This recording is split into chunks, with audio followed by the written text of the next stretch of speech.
This is doctor Navata, gynaecologist.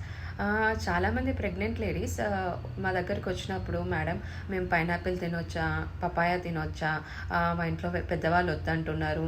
And కొంతమంది వచ్చేసి, madam మేము ఆల్రెడీ పపాయ తిన్నాము, సో దానివల్ల నాకు ఇప్పుడు ఏమైనా అబార్షన్ అవుతుందా, బ్లీడింగ్ అవుతుందా అని చెప్పేసి ఇలాంటి డౌట్స్ అడుగుతూ ఉంటారండి.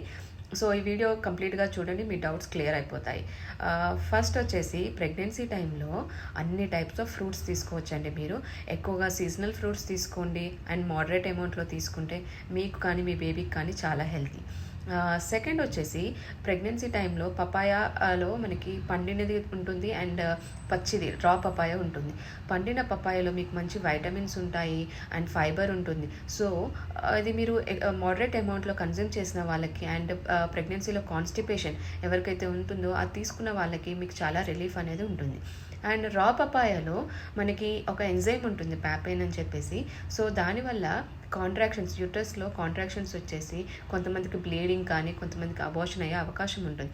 కానీ సైంటిఫిక్గా హ్యూమన్స్లో అలాంటి ఎవిడెన్స్ అనేది ఏమీ లేదు. సెకండ్ వచ్చేసి పైనాపిల్లో మనకి మంచి ఫైబర్ ఉంటుంది, వైటమిన్ ఏ ఉంటుంది, యాంటీ ఆక్సిడెంట్స్ ఉంటాయి. సో ఇది కూడా మీకు అండ్ మీ బేబీకి చాలా హెల్తీ అండి. దీంట్లో కూడా మనకి ప్రోమెలిన్ అని చెప్పేసి ఒక ఎంజైమ్ ఉంటుంది. సో అదేంటంటే మనకి బాడీలో ఉన్న ప్రోటీన్ని బ్రేక్ చేసేంత కెపాసిటీ ఉంటుంది.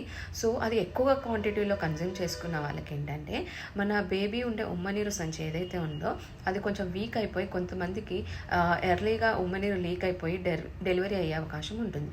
సో అందుకని చెప్పేసి ఎక్కువ క్వాంటిటీలో తీసుకోవద్దని చెప్తూ ఉంటాము. బట్ అంతేకాని పపాయ అండ్ పైనాపిల్ తినడం వల్ల ఖచ్చితంగా అబార్షన్ అవుతుంది అనేది ఎలాంటి సైంటిఫిక్ ఎవిడెన్స్ లేదండి. సో ఇన్ కేస్ మీరు యాక్సిడెంటల్గా తిన్నా కూడా టెన్షన్ పడాల్సిన అవసరం లేదు. సో మీ డాక్టర్ని కన్సల్ట్ అవ్వండి. మీకు ఇలాంటి డౌట్స్ ఏదైనా ఉంటే వాళ్ళని అడిగి తెలుసుకోండి. Thank you for watching my video. Please subscribe to my channel. Thank you.